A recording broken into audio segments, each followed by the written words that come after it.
Hello YouTube fans, and welcome to Retire in Lake Chapala, where we provide you with all the information you need to make informed decisions about moving to Lake Chapala. I've had that stock phrase and I've said it for every single one of my YouTube videos, but it's never before been so true as now with the publishing of my new book, The Ultimate Retirement Guidebook to Visiting and Retiring Lake Chapala. So what's this book all about? Well, we're going to go through it for you here so you have a really good understanding and you'll know if this book is for you or not. In chapter 1, we talk about what makes AIEK special, so we look at some of the pros of AIEK. And in chapter 2, we look at the top reasons why Lake Chapala is one of the largest expat communities in the world. We also look at Lake Chapala climate in chapter 3, and we recognize it as being, if not the second best in the world, then certainly it's in the top 5. The climate here is absolutely incredible. In chapter 4, we go into why you should consider retirement in Lake Chapala, and we look at the reasons for that. In chapter 5, I get a little crazy and I talk about some fun facts about Lake Chapala, things that are kind of cute and fun to know. In chapter 6, we take a quick look at San Miguel de Allende versus Lake Chapala, the differences, pros and cons, and I think you'll find that very interesting. In chapter 8, I look at the essential character traits to a happy life in Lake Chapala. How are you going to avoid expat failure if you come down to Lake Chapala? And I continue on that same frame of mind in chapter 8, avoiding culture shock in Lake Chapala, recognizing that the culture in Mexico is quite different from in the US. In chapter 9, we finally get into the guts of things and we look at your first visit to Lake Chapala. And that continues on into chapter 10. Of course, when you come down, you're going to need a place to stay. So we look at where to stay in Chapala and where to stay in AIEK in chapters 13 and in chapter 12. In 14, we look at communication. How are you going to keep touch with your loved ones on your first visit? We look at cell phones. We look at other means of continuing your communication with your family and friends back home. In chapter 15, we start looking at restaurants. So that goes into 15, 16, and 17. I dedicate 3 chapters to restaurants, and I give you the best, in my opinion, and I also give you, I localize it by area as well. So really, really useful information there. In chapter 18, we look at the Lakeside activities. What kind of activities do you have Lakeside? There is lots and lots to do here, and it's really quite exciting. You can really get involved here as much as you want or as little as you want. Chapter 19, we look at grocery shopping, and in chapter 20, we look at Lake Chapala specialty markets. So the Tuesday market, the Monday market, the Wednesday market. We look at all these markets in a little more detail and the things you can get there. But we also recognize in this book that, Lake Chapala is not for everybody. So I look at the realities in Lake Chapala. Is it perfect? Is it perfect for you? What are the pros? What are the cons? What are the things you need to consider that may not be right for you? In chapter 22, we also delve into safety and crime, and I give a little talk about that.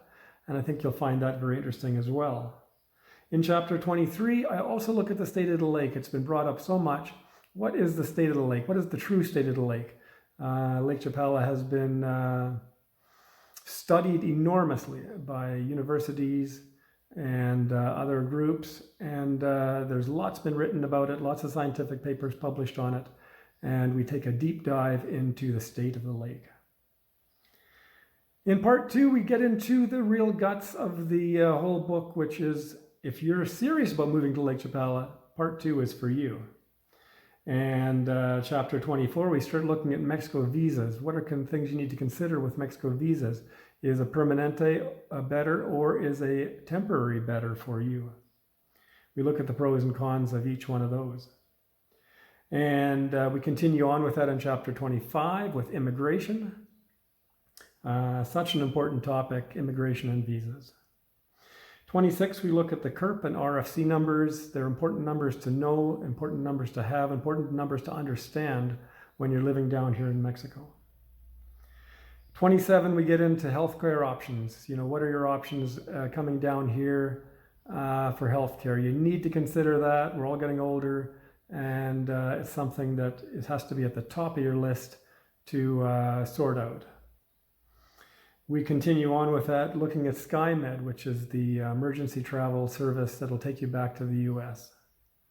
In chapter 29, we look at the cost of living. What is the true cost of living here in Lake Chapala? We all know it's gone up, as it has everywhere in the world, but what's the true cost now? And we look at that in chapter 29. Chapter 30, we look at banking and money matters. Super, super important issue. So how are you going to move your money down here? How much money are you going to move down here? And how does banking work down here? So all really important stuff there as well. In 31, we look at owning a vehicle. A lot of people don't want a vehicle when they first come down, but most people will get a vehicle eventually. And you need to understand about owning a vehicle, buying a vehicle, car plates, and it goes back to the visa issue again as well. 32, we look at employees. How do you handle employees? Pretty much everybody has a maid and gardener down here, and it's really, they're wonderful to have, but they come with a cost and they come with an obligation. So we look at the obligations for having employees in your home. 33, we look at bringing your pet down. Don't leave Fluffy behind. Fluffy's got to come too. So a lot of people bring their dogs down, but how do you move them down? We look at that in chapter 33. And then, of course, you're going to move some household goods down. Some of you may just bring a couple of suitcases, and others are going to be bringing whole households down. So we look at all those options and the stuff in between too, the people who just want to bring down like a truckload or a van load. Depending on from where you are, there's many options. And that's what makes my personal seminar so unique, is because we can address those issues personally to you. But I do address them in the book as best I can, even though it's such a broad subject. 35, we look at tech stuff. So how do you do your VPNs and your internet? We look at the internet. We look at internet options. We look at all that techie stuff. The world is always changing, but I address it as to what's common now in Lake Chapala. 36, we also look at household water systems, a super important subject again. We all know that you can't drink the water in Mexico, and so we need to treat our water beforehand as it comes into the house, and then for drinking as well. So I look at those issues, and we look at those systems, and they're very different from what you may be used to in the US or Canada.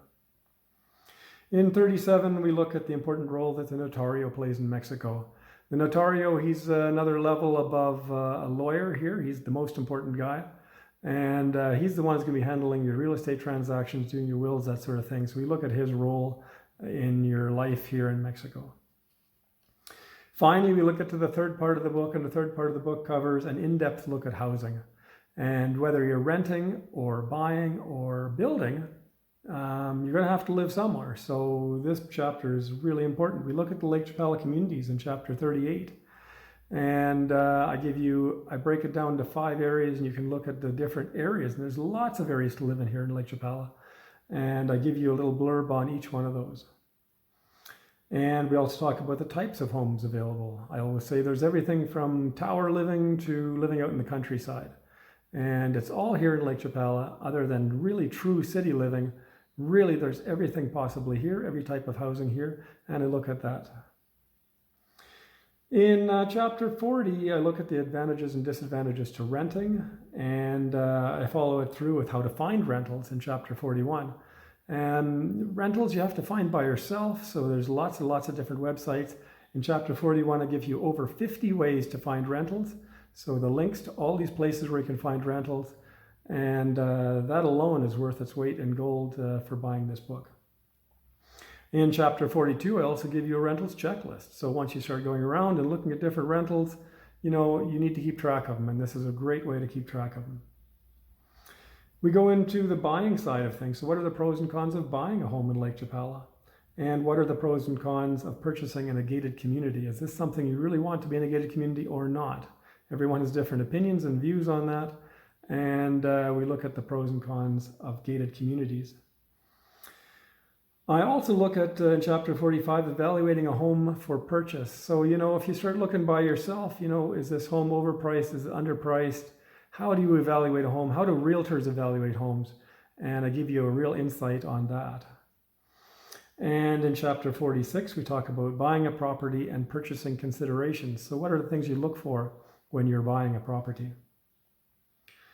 In chapter 47, we look at the pros and cons to building a home. We built our home and it wasn't a nice experience, I can tell you. But some people make it happen and can do well, but it's a bit of a crapshoot, especially here in Mexico. So we look at the pros and cons of building in Lake Chapala. I'm also bringing you up to date here in chapter 48 with the state of the real estate market. Where are we right now in Lake Chapala in terms of prices and what happened in the last 10 years? So we talk about that in that chapter in detail. I also give you in chapter 49 how to pick a great real estate company and agent.